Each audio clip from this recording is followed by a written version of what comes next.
Thank you. So a little bit about Kayla. Kayla received a master's degree in marine affairs from the University of Rhode Island in 2021. Her graduate thesis focused on qualitative measures for measuring the effectiveness of sanctuaries in managing ocean noise impacts on marine mammals.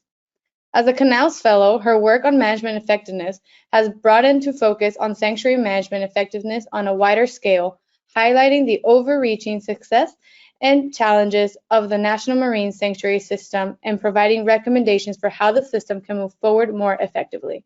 In her free time, Kayla can be found at home reading thriller genre novels and comics. And with that, sending it over to Kayla.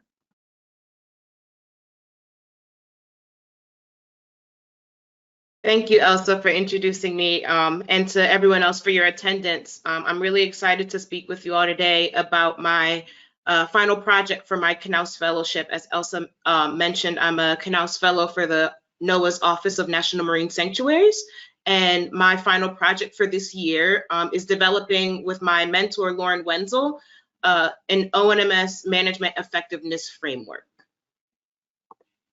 So just to give you some background and provide the management setting, for those who don't know, U.S. sanctuaries are basically underwater parks that are designated by the Secretary of Commerce and delegated to NOAA to protect marine and Great Lakes waters. So the National Marine Sanctuary Program is comprised of the Office of National Marine Sanctuaries, or ONMS, and 15 individual National Marine Sanctuaries, which you can see in this map that I have to the left here. So in this map, the dots are designated sanctuaries. The triangles are something we call monuments, and the squares are proposed National Marine Sanctuaries. So the sanctuary program is comprised of the Office of Sanctuaries, 15 National Marine Sanctuaries, and 2 Marine National Monuments. So sanctuaries are managed by NOAA and ONMS, and sometimes can be co-managed with states and tribes as well. So for management effectiveness, there are many different definitions of management effectiveness, but the definition that we've been working with for this project is the degree to which the sanctuary system or a component sanctuary site is meeting its ecosystem health and or cultural resource goals. And ONMS has been concerned with management effectiveness for quite a few years now. So we developed this project in order to develop guidance on management effectiveness for ONMS. So the challenge we're addressing with this guidance is measuring, evaluating, and communicating management effectiveness. We want to give informed guidance on how to better measure, evaluate, and communicate effectiveness of national marine sanctuaries. So there are a few tools that we currently use in ONMS to track and communicate management effectiveness. One would be the condition reports, which you can see a picture of them to the left here. So every sanctuary is required to publish a condition report every few years. And these reports use a set of indicator questions to assess the status and trends of sanctuary resources. We also, to the right here, you can see that each sanctuary is also required to publish a management plan, which is a series of action plans that lay out the strategies for research, management, and education. That's essentially the sanctuary's plan to protect its resources. In addition to these tools, we also have our budget reporting. The federal government produces an annual report on agency performance in collaboration with its budget request to Congress. So in the report for ONMS, we're required to show performance measures that show the impacts of our funding changes that we're requesting.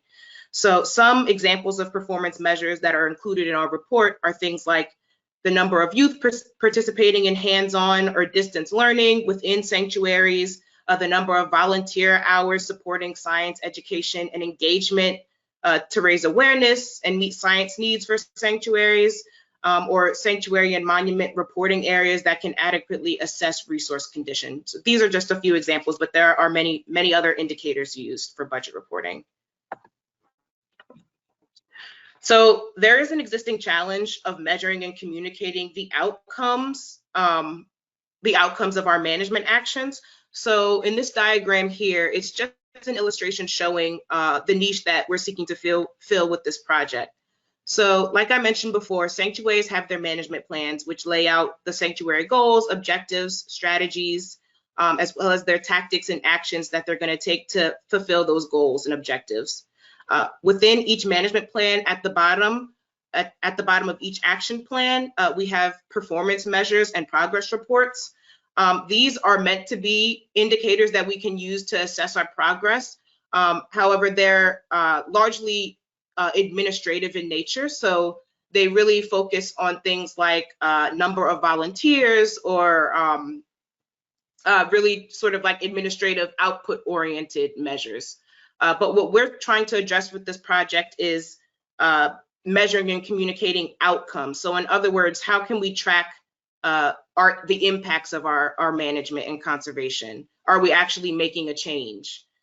So it's important to distinguish this project from an assessment. So we're not assessing or scoring sanctuaries on their effectiveness like the World Bank scorecard.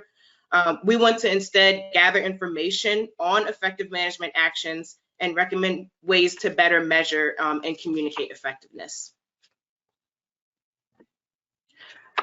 So the action being implemented for this guidance is the development of a guidance document for how ONMS can better address management effectiveness. So this guidance document is informed by a couple of things. So the first thing is case studies. So I've been conducting case studies with 4 sanctuaries, and you can see them on this screen.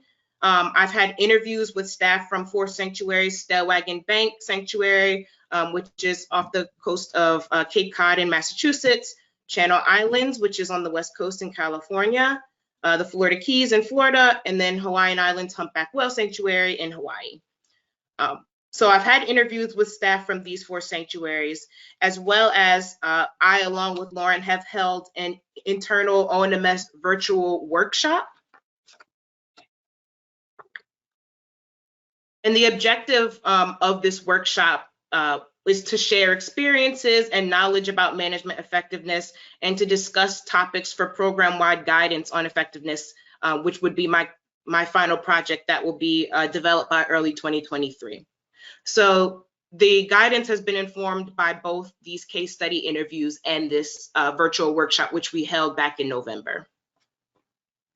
So for the case study interviews, we gathered information such as what have been the effective management, science, and education actions that sanctuaries have taken since their designation. We wanted to know how are outcomes measured. So how do we know that these things are working? And what have been the challenges in achieving and communicating these outcomes? So for some preliminary results that I've seen from examining the case study and the workshop data, I've come up with just some sort of started to bend some general themes of what I've been seeing. So in terms of what I've noted that the sanctuary system does well is prioritizing science, resource protection, and education all within one organization.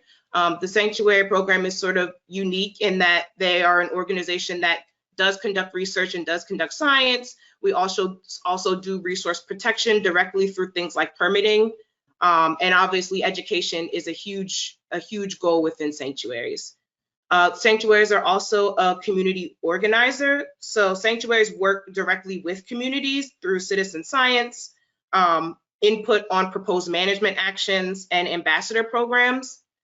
We're also catalyzing new conservation efforts. So for conservation issues that sanctuaries don't usually take direct authority over, so for example, managing fisheries, we go directly to the agencies that do have that authority. For example, NOAA fisheries or fisheries management councils. We go to them with science-based proposals for new management efforts. So in terms of system-wide challenges, there's some difficulty in determining what counts as being effective. So many of the goals and objectives within sanctuary management plans will take a long time to fully achieve, especially when you're talking about goals around climate change and monitoring climate change, mitigating impacts of climate change, adapting to climate change. Those things take time. So there's some difficulty in determining does progress toward those goals count as effectiveness, or is it only when we have fully achieve the goal. There's also some difficulty addressing effectiveness at multiple scales. So right now, the condition reports address the status and trends of the overall sanctuary, but do not do as well accounting for localized variances in resource conditions. There's also the problems of the influence of external oceanic and atmospheric factors. Again, thinking about climate change, if we're doing our best to, for example, restore coastal habitats, but climate change impacts are coming through and wiping out all of our hard work, there's some issue with determining how we can be effective with those external factors. And then finally, there's some complexity with working with partners. Sanctuaries work with many federal, state, NGO, tribal government partners to meet sanctuary goals. And so there's often, with that much coordination can sometimes cause some confusion. So an example of how we communicate our effectiveness, I think a good one to highlight is Stellwagen Bank's Corporate Responsibility Program. So starting with some context, there are two ways that we can protect whales from vessel strikes, and that is separating ships and whales and slowing ships down. So to separate ships and whales, Stellwagen Bank worked with various partners to adjust the Boston Traffic Separation Scheme, or TSS, to reduce the vessel strike risk to right whales. And on the left here in this diagram, you can see the old TSS is the solid line here. So this was the location of the old Boston Traffic Separation Scheme. And basically a TSS is a routing measure for vessels. It's basically a routing measure for vessels that it's an easier way for them to navigate, and often a safer way as well. However, you can see that this solid line here, it goes directly through Stellwagen Bank Sanctuary, which is outlined here in this sort of rectangular polygon shape. And the problem is that with the old TSS, all of these dots here are right whale sightings. So the solid line here, the old Boston TSS, ran right through a hotspot for right whales within the sanctuary. So Stellwagen Bank worked with NOAA, worked with the Coast Guard and the International Maritime Organization to shift this traffic separation scheme northward. And the dotted line here shows the new TSS, which, as you can see, it's an area in blue. There's way less sightings of right whales in this area here. To slow vessels, so that's separating ships and whales. But then to slow vessels down, NOAA has implemented something called seasonal management areas, or SMAs, that are along the entire east coast of the United States. So these require ships 65 feet and larger. I think it might be, don't quote me on this, but I think it might be going down to 55 feet. But for the purpose of this presentation, I'll leave it at 65 feet and larger. So ships 65 feet and larger are required to slow to 10 knots within these SMAs at certain times of the year when right whales are most present. So these SMAs are part of a larger effort, NOAA's ship strike rule, that has reduced the risk of lethal strikes by 80 to 90%.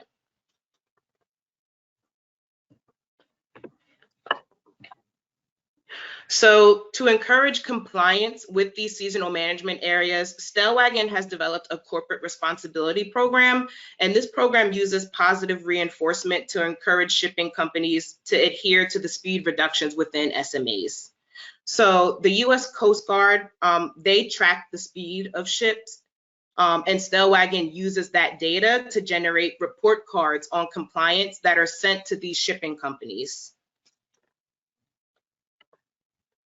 So on this slide, this just shows some preliminary results.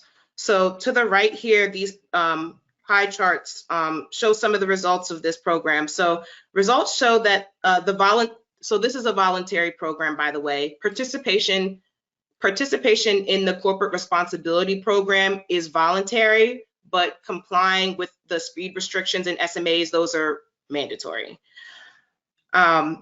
So the results show that this voluntary program is actually working. of all the ships participating in the program, so at the bottom here, this pie chart is from 2015, and 72% of shipping companies received an A or an A+ for compliance in 2015. And then this increase at the top here, in this pie chart at the top, to 2016, we saw a 83% A or A+ compliance. More recently, in 2018, we saw a 75% A or A+ grade, and in 2019, which is the most recent data that I have, there was an 85% with an A or an A+ grade.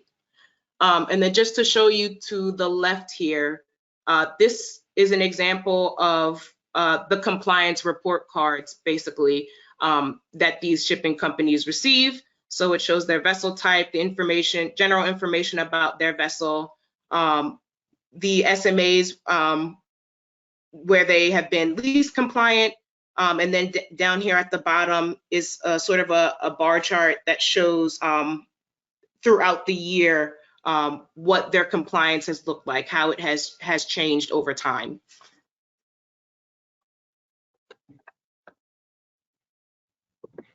And then, oops, sorry. So companies that do receive an A or an A+, oh, and I apologize, I meant to explain this key over here. So all the way to the right, this is the key for this pie chart. So an A+ grade would mean that you are 100% compliant with SMAs. An A would mean that you're 90 to 99% compliant, and then so on and so forth. An F would mean that you're compliant less than 60% of the time. So companies that receive an A or an A+ get a formal letter of congratulations and a certificate showing their commitment to protect whales. They also receive information on the free Whale Alert app, which is basically another communication tool that gives real-time updates for mariners, and it shows the presence of whales in their area. So this is actually really valuable to these companies because it's positive press. So the public is notified of their efforts through press releases. So the public does get notified that they are actively complying with the seasonal management areas and helping to protect whales, which is great for their bottom line. So the shipping companies do actually, they take the scores seriously. So that was just an example of a program that I believe has been very effective in reducing the risk of ship strikes to whales and reducing the risk to sanctuary resources. So this is an example of instances that I'd be highlighting in my management effectiveness guidance that we're developing. So we wanted to highlight successful actions such as the corporate responsibility program, but also highlight some areas where there are some challenges, which as I had mentioned earlier, and how we can sort of move forward and start to address some of those challenges to be more effective. So the use for this project in the sanctuary system and beyond. So the framework document will provide guidance on evaluating progress toward conservation objectives.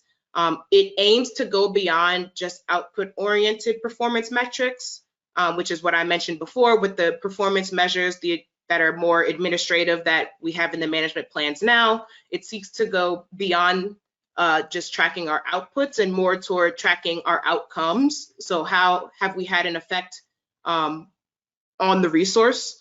And then finally, it aims to facilitate interagency and private sector partnerships.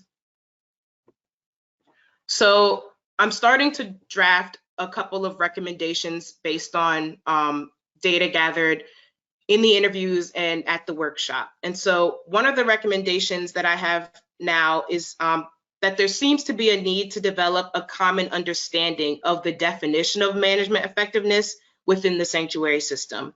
So there's a need for a system-wide accepted definition of what management effectiveness means to ONMS and how it can be implemented throughout the system.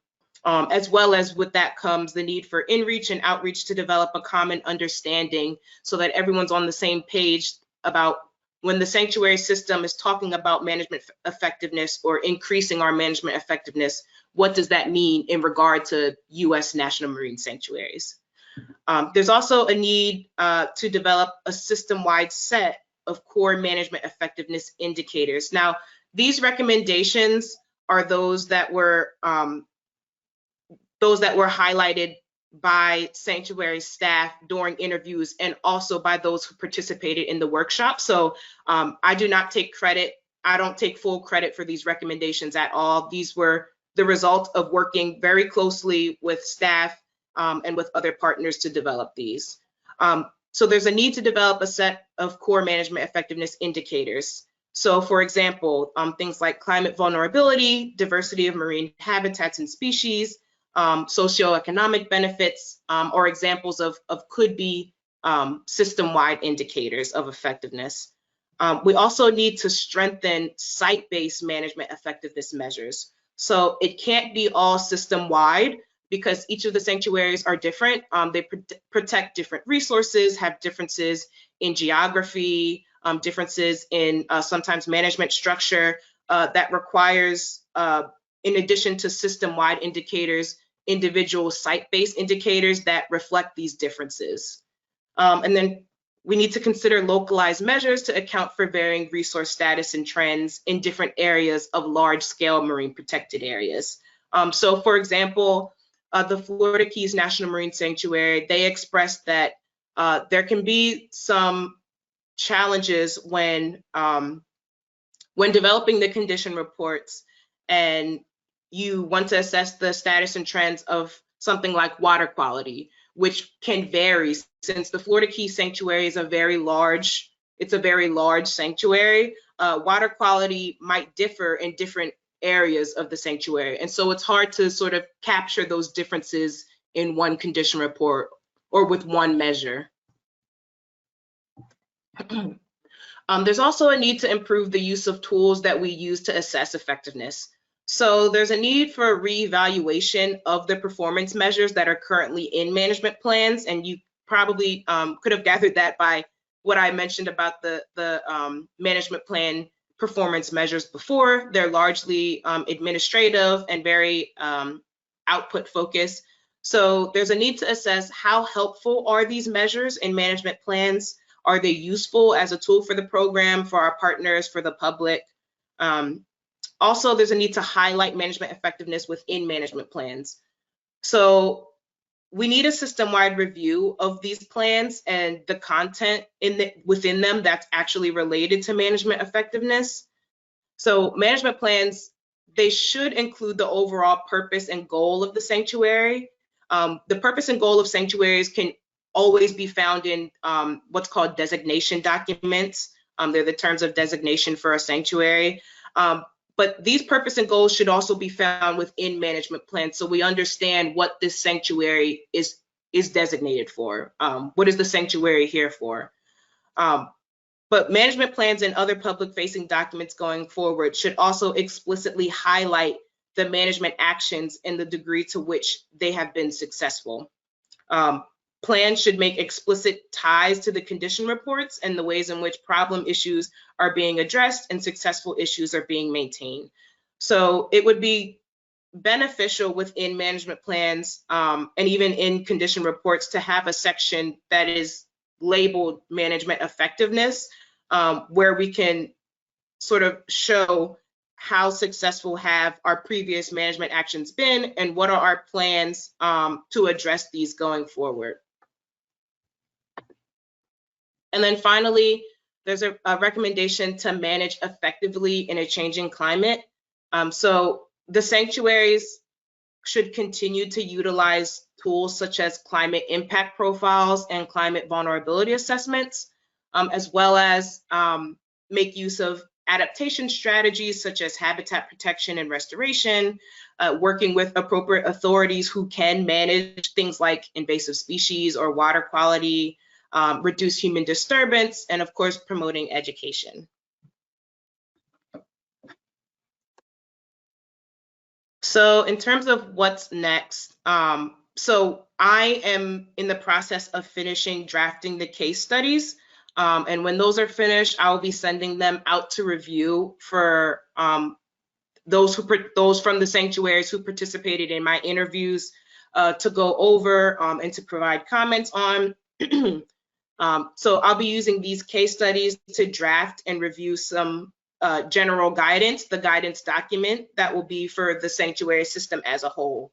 And as I mentioned, that guidance document is my final Knauss project, and so that will be completed in early 2023 before the end of my fellowship. So we are expecting the guidance to be shared for review internally by early 2023.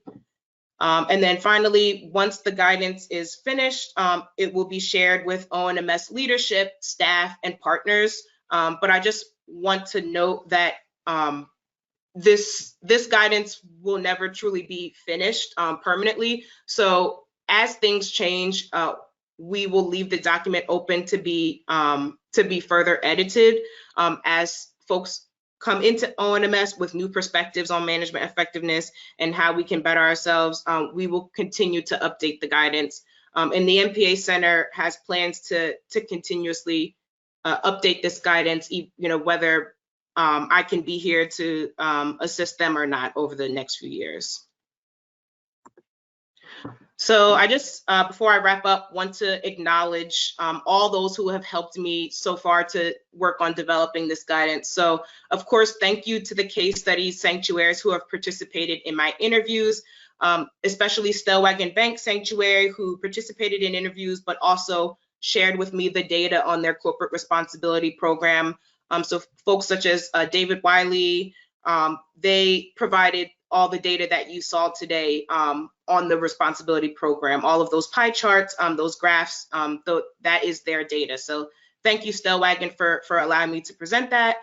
Thank you to Channel Islands, Florida Keys, and Hawaiian Islands Humpback Whale Sanctuaries for participating in interviews and giving some valuable insight on management effectiveness in your sanctuaries. Thank you to ONMS's Marine Protected Area Center, which is the office that I am a fellow for. So thank you to Lauren, my other colleagues here in the bottom right. So that Zach Canizzo to the, I guess, your right of me, he's our climate coordinator. So anything that involves climate and especially incorporating climate change into management effectiveness, he has been a huge help with. Thank you also to Gonzalo Cid, who is across from me, for helping to coordinate the management effectiveness workshop. Thank you again to the National Estuarine Research Reserve System and the NOAA Coral Reef Conservation Program, who also contributed to the ONMS workshop that also informed this project. And then finally, to all of the workshop participants who I did not have time to name, thank you as well. And with that, I will close and I guess open for questions if we have time.